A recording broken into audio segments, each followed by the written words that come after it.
This week I'm at the South by Southwest Film Festival, and the opening night headliner was the world premiere of the new Roadhouse. I was in the theater, I was able to see it, so let's talk about Roadhouse.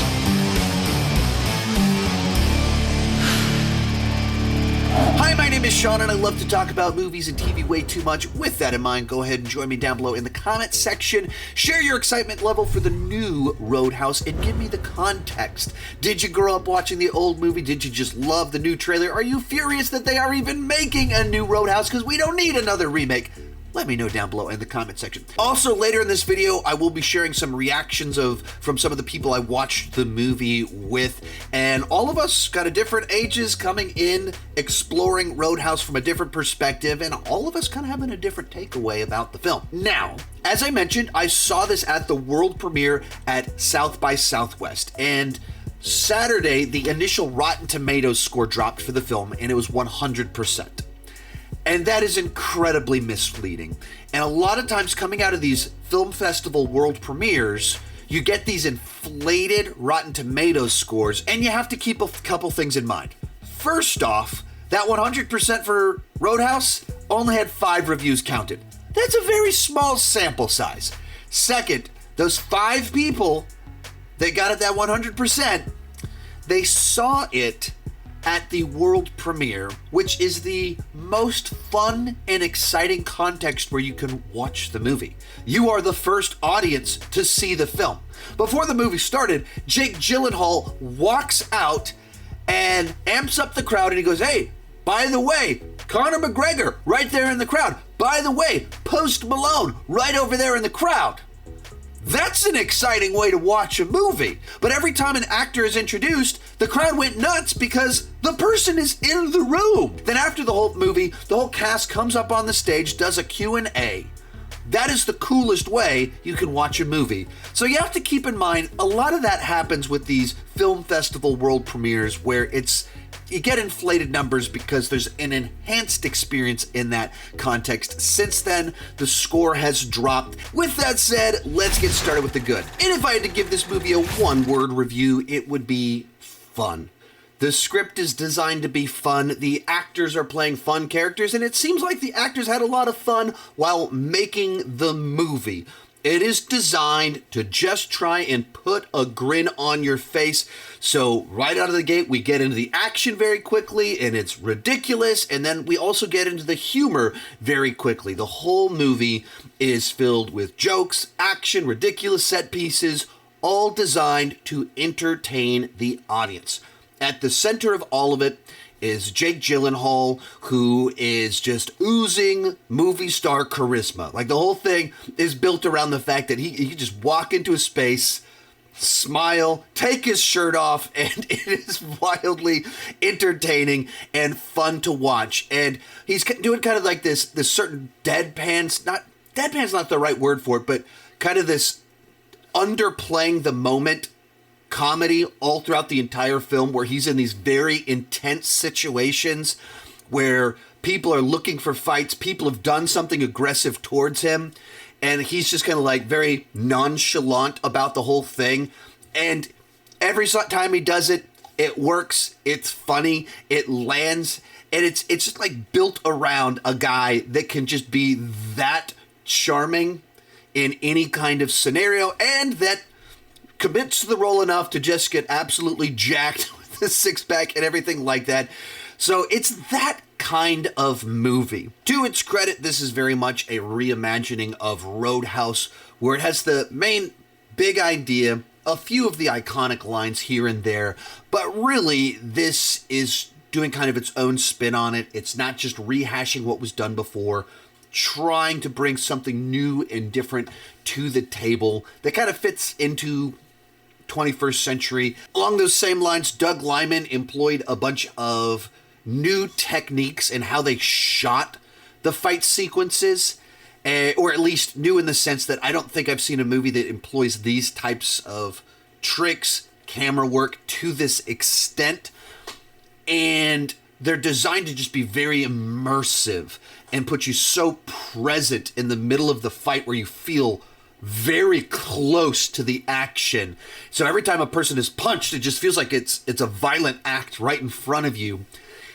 And so you feel very differently about it when you're that in the middle of everything taking place. Like I said, I'll have more to say about the action in the mixed section, but fully to its credit, it's not just doing the same old, same old. It is trying new things in the way all of the action set pieces are shot, captured, and trying to give you a unique perspective you feel like you're in the space where the violence is taking place. The movie does a good job of setting up a series of villains that you just want to see Dalton destroy, and then it does a series of things that make for some very satisfying revenge moments, justice moments, whatever you want to call them, sprinkled all throughout the back half of the film, as well as just a few enough moments where he lets somebody go.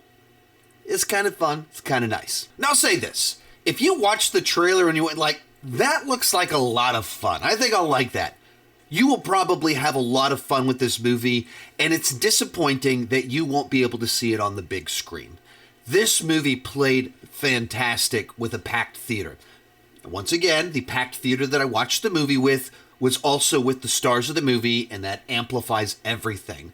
But this is also just very much the kind of movie that amps you up. Like, when Dalton gets his revenge on certain characters, the audience went nuts. And then, when you have those scenes where he first takes the shirt off and everything, people went nuts. It was that kind of movie. And unfortunately, Amazon has decided to release it direct to streaming. And even in talking with some of the people I watched it with, we're all like, well, this would be dramatically less fun if I wasn't watching it with a rowdy group of people. Laying on my couch, it would not have the same energy or fun at all. And that's unfortunate, because I think many of you would have a blast watching this movie with a packed theater full of people that want a cheesy, goofy, throwback action movie. But the big thing, the big win here, is that it's just a fun movie that aims to entertain. It goes for it and it incorporates some new tricks. But there was also a lot of things here that really didn't work for me. So let's move on to the mixed aspects of the film. As I mentioned just a few moments ago, the action is the big, gigantic thing that comes to mind here. Because on the positive side there, they're incorporating all of these techniques where during the fights, the camera's very close up, but it's using a wide-angle lens. So we feel very close to them, but you can see all the action. It's long takes, close-up, wide-angle lenses. And so you're the hits just feel like they're right in front of you. And then it uses a lot of adjusting of the timing, so it feels sped up a little bit. I think they did some stuff where they did CGI to make it look like a punch hit when maybe they were a little bit further away. And so you see it and it just feels so visceral, so brutal, because you're so close and you're seeing contact, and then they keep going because it's long takes. All of these are techniques that are interesting and different and create a new experience, but a lot of it just doesn't work. There's a lot of times where it's sped up and it's just what? Huh? What just happened? You're distracted by the techniques and everything they're trying to do to have this violent, rushing, cracking, snapping, slamming effect. Whether it's CGI stretching an arm to make contact, whether it's this change of the pace, or just some of these techniques where you're so present and then it feels like it's changing perspectives, your just brain rejects it. And so it's kind of frustrating, because I love that they're using new techniques, and when it works, it really works. It's cool. But other times, it's just kind of off. Your eyes can tell that something's not quite right there, but it's also interesting at the same time because it's different. One more thing, this isn't good or bad, but there is a mid-credit sequence to the film.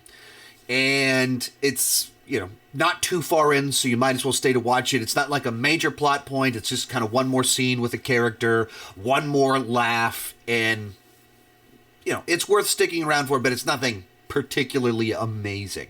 From there, let's move on to the bad. And the big thing that comes to mind here is that the movie is just feels kind of generic with where they go with the plot and how the plot plays out, as well as even the humor. I love that it's trying to entertain me and it made me laugh, but it's that modern blockbuster quip humor that just feels like, yeah, we get these jokes in all of the big blockbusters these days.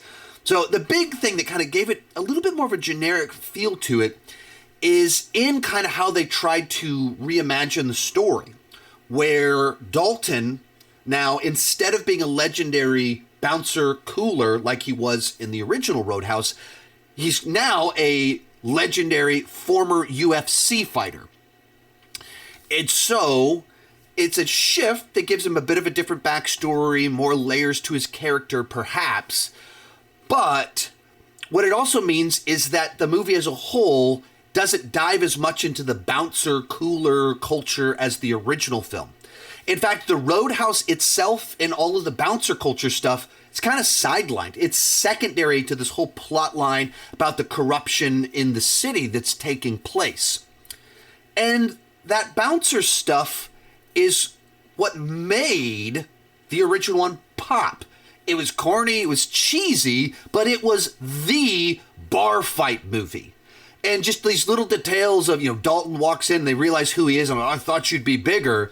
That there's this whole lore surrounding the Dalton character because he's a part of this culture and he has friends that he brings in with Sam Elliott, and it turns into an outsider comes into a town that's corrupt and saves the day, which there's a lot of movies like that where the outsider comes in to save the day. And all of the changes they made with this film to make it distinct from the old film make it more generic. They make it more just like any number of other films that have the outsider come in and save the city. But so much of it really does feel like it's sidelining the actual Roadhouse. Like there's big chunks of the movie where Dalton's going off doing all this other stuff and we're learning about corruption in the city. We're off on boats. And then it's like, oh yeah, the movie's called Roadhouse. That's like, it's so secondary to so much of what's going on in the film. And even just think of like so much of the runtime of the original was Dalton training a series of new bouncers for this bar, changing the culture and watching that journey kind of take place. And there's a little bit of that here, but not that much.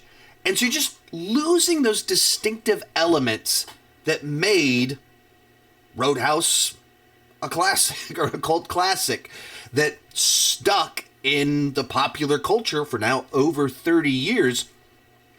And then likewise, as you move into the back third of the film, I saw some people comparing it to like Fast and the Furious. I mean, it's Fast and the Furious light. It's not nearly as outlandish, but we're on boats. There's explosions. There's people being dragged around. There's crashes, all of this big wild stuff that everything, of course, you can't just have a bar fight to end things out. You got to crank it up to this whole other level.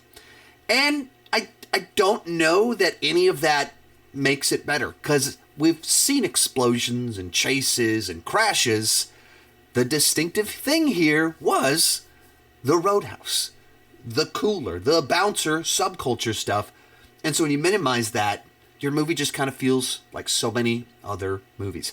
Anyway, like I said, I watched it with several of my friends, YouTube friends. Here's what they had to say about it. Last night we were able to watch Roadhouse at the world premiere. Finally, I met Jared in real life. We've known each other on the internet for, what, 6 years? Yeah, it's been a while.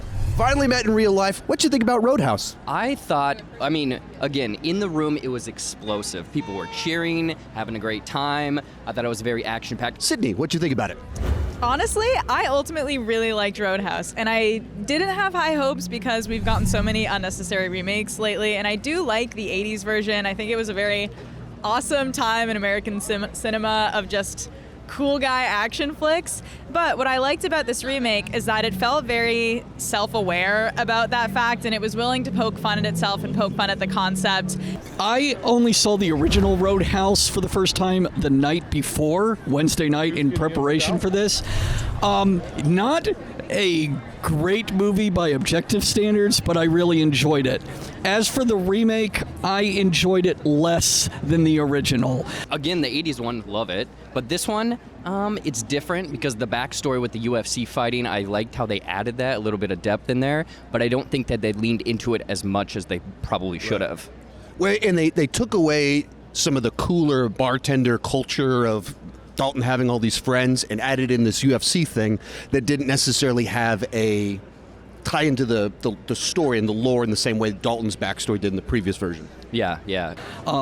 And some of the story is told in kind of a weird order, not that it's non-linear, but like the bad guys do some things in an order that doesn't really make sense to me. The thing is, surprisingly funny. A lot of one-liners, a lot of funny characters, a lot of gags and stuff. It was surprisingly super funny. It does have some good things about it. Arturo Castro plays a henchman who is really funny. McGregor, he's bananas. I think my favorite part was Conor McGregor. I don't know a lot about Conor McGregor. I know he has a lot of fans. I mean, I said this in my review. McGregor is a gremlin. Everything he's doing is kooky, weird. He makes the character. I don't know if he's just like that, but he was like really unhinged and just a super fun time. Okay, the line just moved, so there's a bit of a jump there, and we're backed up to a road, and they're kind of not entirely happy with us. So that's a question people have been asking about Conor McGregor. How good is he in the movie? I think he's good. I think I would like to see him in more movies just because he's very clearly willing to have fun and just kind of go with the flow, and we saw that also in the Q&A, which was really crazy on his part. I also found Conor McGregor really distracting and not a good actor or even really that good a screen presence. But like yeah. it's more like swagger at this moment. It's just his personality more so than like a performance. He's fully naked, like swagger walking around. It's kind of crazy, and in my opinion, the best part of the movie. But I thought the action was really You strong. said the best part of the movie was him walking around naked? Well, okay, don't twist my words, Sean. Jesus. But no, I think that I liked the action a lot too. Doug Liman was very clearly taking a lot of risks with the camera work. We had some POV shots. You were getting really involved with it. There is a pretty cool shot that changes from an objective, like third-person fight into a POV fight in the same shot. A little bit of cheese, a little bit, I wouldn't say Fast and Furious exactly, but like There's a little bit of that, especially when you move into the back half. It kind of leans in that direction. A little bit. It's pretty wild with the boat stuff and the crashes. As you and Jared talked about, the ending gets really big. It reminded me of Face Off, which I liked a lot. Yeah. There is a death by animal that sequence is really great. There, to me, was some really wonky CGI in some places that really took me out of the movie. Yeah, I was actually really shocked that I enjoyed it, but I had a really, really good time. So you would recommend it? I would recommend. It's on Prime Video. Why not throw it on? Ultimately, I would say if you want to sit down and watch a Roadhouse movie, I would recommend just watching the original for the first time or rewatching the original. Where can we find you on the internet? J-Buck Studios on YouTube and pretty much everywhere else. Where can we find you on the internet? Oh, I'm on YouTube at Sydney Volpe and on TikTok at Sydney Volpe, and I'm on the House of Cinema podcast. Real quick before I give you my final thoughts, remember to let me know your excitement level for the new Roadhouse down below in the comment section. Also, I'll be at South by Southwest for the next week, so there should be hopefully several more of these reviews of movies that don't come out for a while that I'll be seeing at the world premiere. Hopefully Monkey Man, The Fall Guy, Civil War, and a few other ones. So be on the lookout for all of that, as well as my ranking of all the movies that I saw at the festival once the festival is over with, of course. When you put it all together, I had fun with the movie. It entertained me. I was never bored. But also, the whole time I was watching the movie, I was thinking, I kind of feel like I've seen this movie before, not just because it's a remake, because this is a very common type of movie with a very common type of humor. There is some cool stuff with the action, but some of it is pretty distracting. I would say the trailer represents the movie pretty well, so if you thought the trailer looked like fun, it's probably worth streaming when this drops on Amazon. If you watch the trailer and went, oh, that looks so stupid, haven't we already seen this before? There's no reason that you'd watch the movie. Got a split score on this one. We're going to go C+ overall, but on the entertainment scale, 7 out of 10. And it's worth streaming if you liked the trailer. Keep in mind, I did watch this at the most exciting context possible, the world premiere, and I will have more coverage of South by Southwest and several other world premieres over the next week. Thank you so much for watching. Keep talking movies and TV too much. Bye-bye.